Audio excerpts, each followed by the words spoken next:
Hey Albert, welcome to Tube Talk. Great to have the Waimea Wonder up in Auckland in the office. The Good. Waimea Wallaby. Yeah, the Waimea Wallaby. Good to be here too. Yeah. It's cold up here. Well, you know, we're tough in Auckland. We put up with cold. Put up with exorbitant house prices. Yep. Fruit flies. Yeah. What's happened to Melissa? Don't know where Melissa is. No, she's got the week off, so... Yeah. Oh well, we'll see how we go. I took you into the fruit fly zone. Yeah, you did. Yeah. Oh, Yeah. it's a military zone, isn't Yeah, it? it is. It is. Told you, we have it. It's got to be tough to be up here. Right, last week. Quick recap of last week. Settlers Rock last Friday at Blenheim, just as the earthquake hit. Yeah, wasn't that freaky? I was watching it in the office with Antoinette, and we said, "Geez, it's windy down there. Yeah. Look at the cameras move." But it wasn't. It was that massive earthquake. Got the rock rocking. It did. It was a good run from him, wasn't it? Yeah, much better. Blinkers off, better track conditions, and he really stuck to his task, didn't he? Yeah, he did. Really stuck to his task. So Yeah. it was good to see a glimpse of what we know he's capable of. Yep. And we'll talk about him probably a little bit later on. Yeah. We're looking forward to this week. But yeah, he's come to that race super. And a good aggressive ride by Kylie Williams. Yeah, and I think that's what he needs. He needs a good aggressive ride and someone to sort of get up him and get him rolling. And she said actually once she gave him a couple that he really focused, didn't she? And Trentham on Saturday, an impressive debutante. Yeah, Frazzle was great. There's a $50,000 bet on the favourite in her race, $1.90, and she got behind the leaders, snuck up the inside, shot to the lead, and was run down the last two strides. Probably as the day panned out, you had to be out wide to win, so she was probably in the wrong part of the track, and maybe if she was wider, she may have won. But super debut. She's a talented filly, and we will target the listed Castletown Stakes for next. And on the same day, different track, Passing Shot. Yeah, gee, he's been a warrior this season. Third in the Group 3 Cambridge Thoroughbred Breeders' Stakes. Another super run. He had a big blow afterwards. And look, he had his first start back last August. So probably going to this race was a bridge too far. And he was probably just getting a bit tired from the season, needs a break. But was brave. And look, if he'd drawn well, I think it would have been very interesting to see what happened. But he'll come back, and he is a true group horse. And he will give us a big chance in some of the major sprints next year. They ran super time too, didn't they? Yeah, 108.58, very fast on a dead 4 track. Yeah. Very fast. And he's a horse that just keeps getting better. Yep. And Monday at Awapuni, Thorn Pass. Yeah, it was a pity the rain came because I think if we'd struck a slow 7 track he may have won, but it got out to a heavy 11 and he was really struggling across the top, and Jonathan Riddell had to knock another horse over in the straight to sort of get his momentum going and get balanced up. But once he did, man, he charged at the line. Yeah. There was 2 noses off second, 1 more stride he was second, and probably 2 or 3 more strides he wins. Yep. He is knocking on the door. He just wants those dead to slow tracks, and he, not the heavy 11. He's too good for a heavy 11. Yeah. But he looked terrific too. Looked great. He's very close to winning. And Not Afraid during the week, yesterday. Not Afraid. What a run. Super, wasn't it? Fresh up. Yeah. Long time off the track, great run. Well, yeah. What do you think when she jumped and put herself right there? Oh, well, she showed that she wanted to be there. I thought at the top of the straight, I thought, here we go. We've got the chocolates here. Yeah. 1,400 metres on a heavy team track, really tough first up. But she led, kicked and stuck to her task well. Danielle said she was still looking around a bit and still green. But I think, so I don't think she's far off winning. I don't know if they go 1,400 or more next start. Maybe Waipa in a couple of weeks' time. But she'd only have to reproduce that with natural improvement and she'll win next start. Yep. Really good. And the coming next few days, a massive few days for us. Huge. Yeah. Plenty of runners. A dozen. Yeah. We try to get them all into one race. Couldn't quite get there. No, we've got a few of them in one though. So things kick off tomorrow at Otaki. A couple of horses fresh up in the maiden race, maiden 1,200 metre race. Yeah, maiden 1,200, 2 horses. Lyrics Way, who's been injured and off the scene for quite some time. Hasn't raced since she was a 2-year-old. But she won a jump out at Otaki and it's got quite a lot of ability. She'll, I think, run a very good race fresh. I think one concern that we may have is, as we have found out over time, when horses have had a big break and they run fresh up, they can need it, can't they? You know, They can.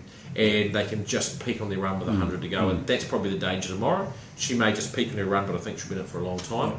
Same race, Mezzaluna, a well-bred filly. We've tried to change the stable, see if we can turn her form around. She's unfortunately drawn barrier 14, which isn't going to help, but we want to get her kicked off. So a rider will probably ride her quiet and let her get home. Probably from 14, it would be incredibly difficult for her to win. So if she just goes a nice race and is hitting the line, she'll be set up for her next start, because in reality she's probably got 2 or 3 runs to determine her future, or she's almost certainly going to be sold as a very good prospect into this campaign. And Miss Lightning also, after a bit of a spell, resuming tomorrow. Yeah, look, she's probably in the same boat. She's well bred, and it's a big weekend for her. She's out of a stakes winning mare. Her half sister Coachella is already a stakes performer in Australia, and Coachella runs in the South Australian Oaks Group 1, so if she can run there, it'll add to Miss Lightning's value. Miss Lightning tends to go well fresh. She had a very good jump out a couple of weeks back. Unfortunately, she's drawn wide in a small field, but she should like the track conditions. She likes Otaki, and she can run a cheeky race. I think, look, this is likely to be her last campaign as well, but I think she can run a cheeky. She can certainly run a cheeky race. She goes well fresh on her favourite track. And on to Saturday, a big day on Saturday. We've got 4 2-year-olds lining up in different races, obviously, but where do you want to go first, Riccarton or Te Rapa? We'll go Riccarton, eh? Okay, we'll start from down south. What a Star. Yeah, What a Star, who's in the listed 1200. First up this time in, super second. Last time she probably just went a bit hard, faded a little bit the last 100. I think, look, I think she's already looks like a 3-year-old, this horse. And as we know, she's got ability. The listed race is tempting because if we can get some black top as a 2-year-old, it's very valuable. I think she's drawn a bit wide, and I think we'll just ride her a little bit differently, maybe midfield. And look, I think she can run a nice race. I think she is more of a 3-year-old than a 2-year-old. What she's done so far is just on ability, but not being a natural precocious 2-year-old. So I think if we can. I think she can run a nice race and pick up some black type would be great, but she's going to be much better as a 3-year-old. And Sadler's Rock down at Riccarton as well, stepping up over ground. Yeah, and look, this has been his target. We've wanted to take him down to Riccarton for the 2,500 metre race with a view to the New Zealand Cup in the spring, which will be his main goal.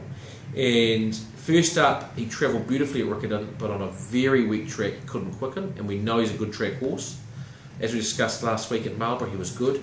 And Andrew Carston, Lisa's foreman's reported that he's really been on his game since he's come back. So the distance represents no problems. It's probably just a question mark over what the track is going to be like.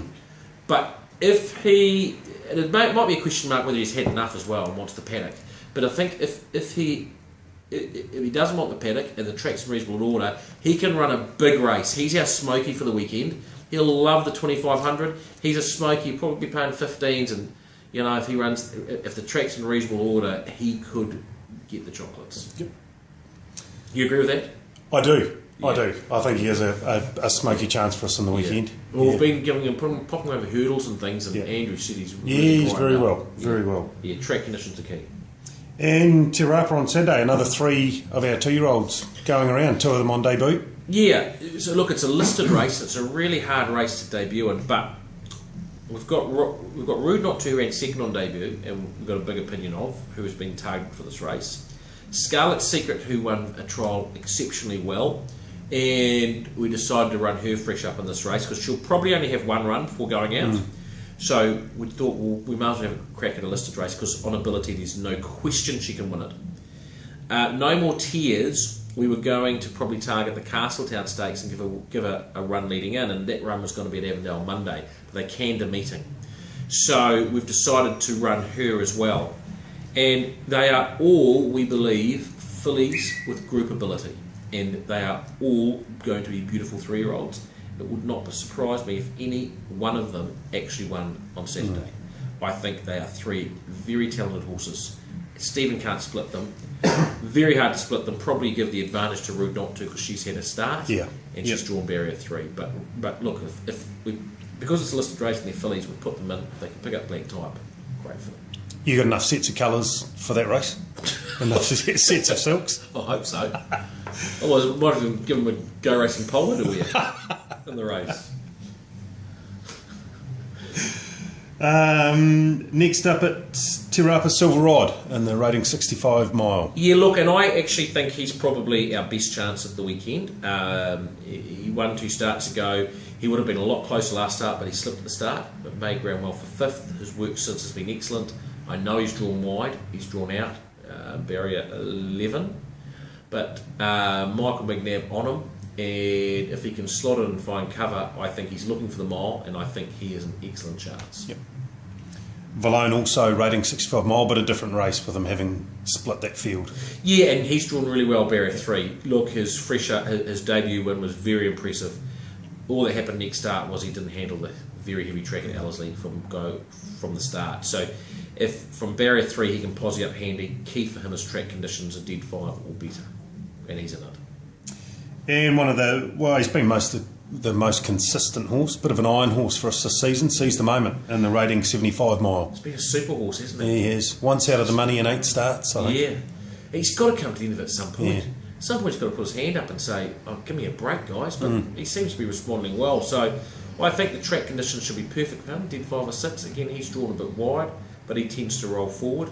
And look, and if he hasn't had enough, and he's saying he hasn't, he's got to be a chance. His last run was super. You know, he covered the world on that terrible track at Ellerslie and ran 3rd. He's a definite winning chance, Caesar. Yep. Hail Caesar if he wins. Hail Caesar. And our final runner at Te Rapa, the well-named Mia's Choice.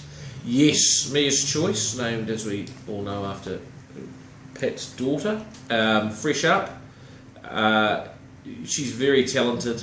Bolted in her maiden at Rotorua. Very fast, finishing 2nd next start. And then a few issues in the Eulogy stakes. And she's fresh up. Had 1 trial. Her gallop this week was excellent, and she's drawn barrier 1. So the key for her is reasonable track conditions from barrier 1, not getting caught on the inside, but she can run a big race. And she's very talented and is certainly worth a few dollars in the get out stakes. I think it's the 17th race at Te Rapa on Saturday, isn't it? Yeah, under floodlights. Yeah, I'll still be there at 11 o'clock. Someone will have to wake me up for the start. So you'll be there at Te Rapa on Saturday? Oh, I'm going to be there. Yeah, I'll be there. Yep. Yeah, we've got 400 horses in, so I'll be there. Be racing back and forth, bouncing between owners and trainers and jockeys. I'll be that dizzy, I'll probably fall over. No, I'm looking forward to it. Yeah. I'm looking forward to it. I love it. Like, so many horses in, a big day, and it's exciting. Oh, it will be good. Yeah. And Melissa will be back next week? I hope so. Oh, people certainly hope so. Sick of me. What do you think we should do now? Wow, it's been a big day at a meeting. Okay. Well, we should explain why we didn't actually have a forum this week. Yep.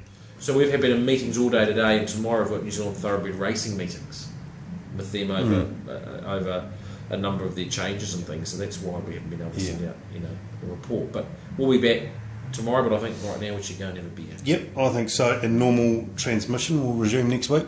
Absolutely. Over and out. Thanks, Matthew. Thanks, Albie. Cheers.